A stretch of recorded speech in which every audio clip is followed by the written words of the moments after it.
My wife threw me out after her best friend accused me of making a move on her.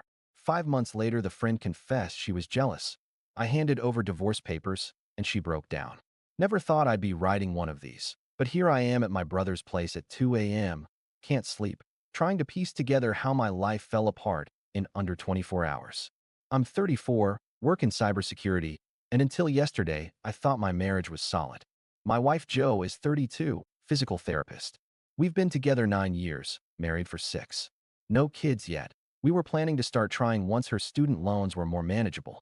Her best friend Madison has been around since day one. High school friends from Ohio, stayed close through college, and when Madison moved here 5 years ago, she basically became part of our furniture. I'm talking multiple dinners a week. Every Friday night was girls' night, constant texting. At first I didn't mind. Madison had just gotten divorced. Her ex cheated, and the whole thing destroyed her. So I figured Jo being there for her was the right thing to do. I even helped her move apartments last year. Looking back, there were signs. Madison would get this look when Jo kissed me goodbye, hard to describe, but definitely not happy for us. Little comments here and there like, must be nice having someone who actually shows up, or, you're so lucky, Jo. Some of us aren't that fortunate. I chalked it up to divorce bitterness. About 6 months ago, we all went to dinner. Jo hit the bathroom and Madison asked if I ever got tired of playing the perfect husband. I laughed it off. She stared at me a bit too long and said Jo talks about me constantly, and it's honestly exhausting. Again, I figured single and bitter. Then yesterday, everything exploded. Normal Tuesday, got home around 6. Jo was already there making dinner. She seemed off, but I figured long day at work. We ate in silence, which was weird. And then while I'm loading the dishwasher, she says Madison told her what I did. I had no clue what she was talking about. She gave me this look I'd never seen before, just pure disgust, and told me Madison came to her office that afternoon crying.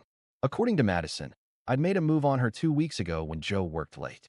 Madison claimed I texted asking if she wanted to come over and watch a movie since I was bored. Said she came over thinking we were just friends hanging out. Then halfway through the movie, I supposedly put my hand on her leg and told her I'd always found her attractive. Madison said she froze, pushed my hand away, left immediately. She didn't want to say anything because she didn't want to ruin our marriage, but I'd apparently texted her again yesterday asking to talk about what happened, and she couldn't keep quiet anymore. My stomach dropped. None of that happened. I told Jo that Madison was lying, that I never texted her, never invited her over, nothing. I pulled out my phone to show her message history, and it was basically empty. A few group texts, maybe 3 individual messages over the past year.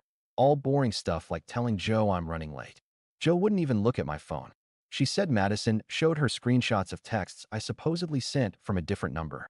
I asked to see them. She said Madison was too upset to send them, but she saw them herself. I pointed out that made 0 sense. Why would I have a different number? But Jo said I work in cybersecurity, so I could easily fake a number or use some app. I tried everything. Told her I was home that night playing games online with my buddy Liam. I could prove it through Discord logs and game history. She said I could have done it after gaming. I said fine. Check the Ring doorbell. It'll show nobody came over. She said I probably deleted the footage. Every explanation I gave, she had a counter ready. It felt like she'd already decided I was guilty and nothing would change her mind. I asked why Madison would lie about something like this, and Jo just screamed that Madison's her best friend and has nothing to gain from lying. Then she started crying, saying she defended me at first, but Madison showed her the texts. Then she called Madison right there on speaker. Madison was sobbing, saying she was so sorry. She never wanted this to happen. She just couldn't live with the guilt. I tried to speak and Madison said something like, please, just admit what you did. Don't make this harder on Jo. I said she was lying and she started crying harder, saying she knew I'd deny it and try to make her look crazy. Jo hung up and told me to pack a bag and leave. I said no, this is my house too. I'm not leaving over lies. She said if I didn't go she'd call the cops and say I was making her feel unsafe. That threat broke something in me. I grabbed some clothes, my laptop, toothbrush, and left. Sat in my car for maybe 20 minutes, just staring at nothing. Then drove to my brother's apartment. My brother Ethan opened the door, saw my face, and pulled me inside without asking questions. I told him what happened. He was pissed. He's met Madison at holidays and family stuff, never liked her. Always said she gave him weird vibes, that she was too attached to Jo. I thought he was being paranoid, but maybe he saw something I missed. Ethan said I needed to get a lawyer immediately, that false accusations like this could destroy my life. I couldn't sleep that night. Kept replaying every interaction with Madison, trying to figure out if I'd done something that could be twisted. Came up with nothing. Next morning, I called Joe. Straight to voicemail. Texted her. Nothing. Sent a long email explaining everything, begging her to look at the evidence. Silence. I even called her mom thinking maybe she could talk sense into Joe, but her mom was ice cold. Said Joe told her what happened, and she was disappointed in me. I tried to explain, and she cut me off saying Joe wouldn't lie and Madison has no reason to make things up. Everyone had already decided I was guilty. That night at Ethan's place, I made a decision. If Joe wasn't going to believe me, if she was going to take Madison's word without even considering the possibility of lies, then maybe this marriage wasn't what I thought it was. First week was rough. Ethan had to work during the day, so I'd just sit on his couch scrolling through my phone, looking at old photos of me and Joe. Kept thinking she'd come to her senses, realized Madison's story had holes, call and apologize. Phone stayed silent. I texted her every day for the first 5 days, simple stuff asking if we could talk, saying I missed her. Every message ignored. Day 6 I drove past our house and saw Madison's car in the driveway at 11 a.m. on a Thursday. She'd basically moved in. That's when I realized this wasn't blowing over. Madison was there every day, in my house, probably reinforcing her lies constantly. Joe wasn't getting any space to think. Ethan sat me down on day 7 and said I needed to stop torturing myself. Said I can't keep driving by the house, can't keep texting into the void. I needed to protect myself. He gave me his friend's number, divorce attorney.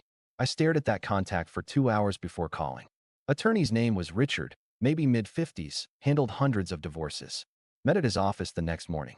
Showed him everything, the basically empty text history with Madison, my Discord gaming logs from that night. She claimed I invited her over, my Ring doorbell account showing no activity. Richard listened and then said something that stuck with me. He said, even if we prove Madison lied, even if Joe eventually realizes the truth, I need to ask myself if I can ever trust my wife again after this. That hit hard because he was right. Joe didn't just believe Madison. She refused to even consider my side. Kicked me out, blocked me, turned her family against me. Richard said we should file immediately. Explained that in our state, there's a mandatory 60-day waiting period after filing before anything can be finalized. Longer if there's disputes over assets or if one party contests. He said we should get ahead of it, file the paperwork, and if by some miracle Joe came around before it was done, we could dismiss the petition. But at least I'd be protected. I signed the initial paperwork that day. Felt surreal, like watching someone else's life implode. Richard said Joe would be served within a week. Left his office and just walked around downtown for hours. Ended up at this park by the river where Joe and I had our first date 9 years ago. We got ice cream and talked for 5 hours straight. I remember thinking that night that I'd probably marry her someday. Now here I was signing divorce papers because she believed lies over me. Called my best friend Liam that night. He's the one I was gaming with the night Madison claimed I made a move on her. Told him everything and he was shocked. Offered to call Joe and confirm I was online with him that whole evening. I said don't bother. She wouldn't believe him either. Liam mentioned that Madison always seemed off to him. Remembered this Christmas party 2 years ago when she got drunk and was weirdly touchy with Joe all night. I remembered that too. We all laughed it off at the time. Week 2 I started functioning again. Couldn't stay at Ethan's forever, so I looked for apartments. Found a decent 1-bedroom about 20 minutes from work, signed a 6-month lease. Ethan helped me move my stuff in, which wasn't much since most of my things were still at the house. Bought cheap furniture, tried to make it feel like home. It didn't. Place felt empty and depressing. I threw myself into work. Boss noticed I was off, but didn't ask questions. Started staying late, taking on extra projects, anything to avoid going home to that empty apartment. Also started hitting the gym every morning before work. Ethan suggested it, said it helped him through his breakup a few years back. I hadn't worked out regularly since college, but I needed somewhere to put all this anger. Actually helped. Something about lifting heavy weights makes everything else feel manageable for a bit. Week 3, still no word from Joe. The divorce papers had been served. Richard called saying Joe got them and apparently freaked out. Her mom called his office screaming about how I was abandoning my wife when she needed me. How dare I file for divorce?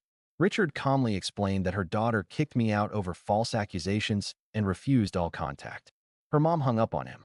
Part of me hoped getting served would wake Joe up, make her realize I was serious. Still nothing. Then something interesting happened. One of our mutual friends, a girl named Casey who works with Joe at the clinic, reached out to me on Instagram. Said she didn't know what happened, but she didn't believe I'd do what Madison was claiming. I asked why and she said Madison's been acting really weird lately. practically living at Joe's place, gets defensive when anyone asks about me, and honestly parts of her story don't add up. Said a few other people at the clinic were questioning Madison's version too, but nobody wanted to say anything to Joe because she was so fragile. That conversation gave me a tiny bit of hope that maybe truth would come out eventually. But it didn't change my situation. I was still alone in a depressing apartment. Wife still hated me. Madison still playing victim. Week 4, Ethan insisted I go on a date. Set me up with one of his girlfriend's friends, girl named Ashley. She was nice, worked in marketing. We got drinks downtown. I tried to be present, but my heart wasn't in it. Halfway through she said, "I'm not over my ex, am I?" I apologized, said I was going through a divorce and probably shouldn't be dating. She was cool about it, wished me luck. Went home feeling even more alone. By week 8, I was starting to accept this was my new reality. Joe wasn't coming back. Divorce was moving forward. Started making plans for what my future might look like. Maybe move cities, start fresh. Focus on career, go for that senior position opening up. Travel, something Joe and I always talked about, but never did. Then week 10 happened, and everything changed. Joe's mom called me. Joe's mom calling was the last thing I expected. Almost didn't answer, but curiosity won. Her voice was shaking. Said she needed to tell me something and owed me an apology. Turns out Madison got drunk at her house 3 days earlier. Joe wasn't there, working late shift. Madison started crying about how hard everything had been, how guilty she felt. Joe's mom thought she meant guilty about coming forward with the accusation. Then Madison said something that made her pause, something about how she just loved Joe so much and couldn't watch me have her anymore. Joe's mom asked what that meant, and Madison broke down completely. Confessed she'd made everything up. Said she'd been in love with Joe since high school. Watching us be happy was torture. Thought if she could break us up, maybe Joe would finally see her differently. Joe's mom was horrified. Confronted her right there, and Madison admitted everything. The fake screenshots, the lies, all of it. Used some app to create fake text conversations that looked like they came from my number. Joe's mom apologized over and over on that call. Said she should have trusted me, should have asked more questions. I thanked her for telling me, but honestly felt numb. Yeah, I was vindicated, but damage was done. Told her she needed to tell Joe immediately. She said she'd been trying, but Joe wouldn't listen. Thought her mom was just defending me out of guilt. Hung up and sat there staring at the wall. Part of me wanted to feel victorious, but mostly just felt empty. 2 hours later, my phone started blowing up with texts from Joe. Dozens of them. Didn't read them. Turned phone off and went to bed. Next morning had 17 missed calls from Joe and maybe 30 texts. Finally read them. All variations of begging me to call, saying she was sorry, we needed to talk. Didn't respond. Richard called that afternoon, saying Joe's lawyer reached out asking if I'd be willing to meet to discuss reconciliation. Told Richard to set up a meeting, but make it clear it was only to finalize divorce details, nothing else. He said he'd handle it. Meeting was scheduled for Friday afternoon at our house. Joe wanted to meet there, probably thought being home would make me emotional. I agreed, but said Richard was coming with me. Friday came and I drove to the house for first time in almost 3 months. Joe's car was in the driveway. So was Madison's. My stomach dropped.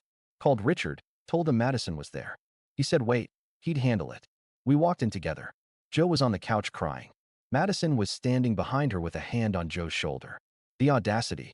Richard immediately said Madison needed to leave or we were walking out.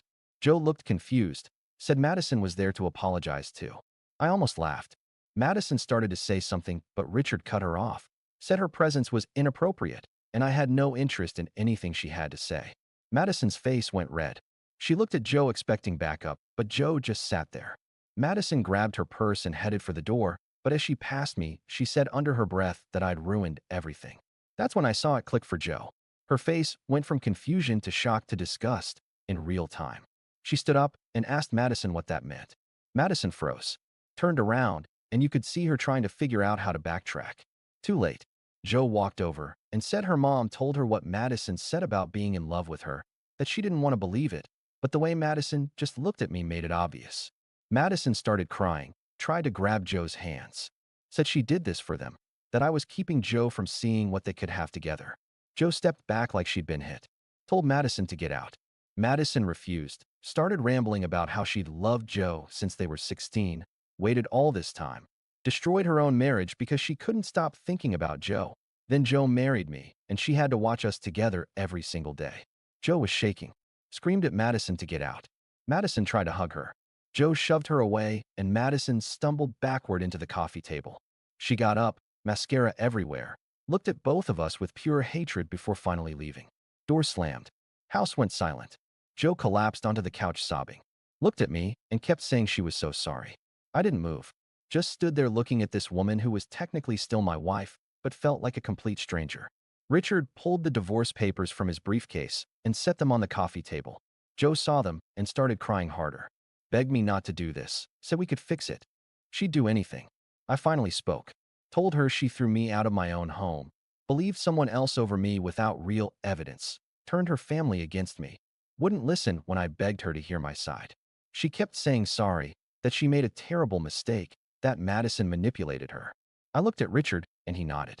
Turned back to Joe and said I hope she finds someone she'll actually trust, because it wasn't me and never would be again. Signed the papers right there on our coffee table. Joe was begging me to stop, saying we could go to therapy. She'd make it up to me. I stood up and walked toward the door. She grabbed my arm and I gently pulled away. Said goodbye and left. Could hear her calling after me as I got in the car. Richard followed in his car. Drove to his office and finalized everything we could that day. That was 3 months ago. Divorce was finalized 2 weeks ago. I'm actually seeing Ashley now, the girl Ethan set me up with. We reconnected about a month ago, and things are good. She knows everything, doesn't judge. I moved into a bigger place, got that promotion at work, started traveling. Joe tried contacting me a few more times, but I blocked her everywhere. Ethan mentioned she's in therapy, now trying to process everything. Madison apparently moved back to Ohio. I don't feel bad for either of them. I'm actually happy now, happier than I was in that marriage if I'm being honest. Sometimes the worst thing that happens turns out to be the best thing. This was mine. What do you think about this story? Let me know in the comments, drop a like, and don't forget to subscribe for more real-life stories.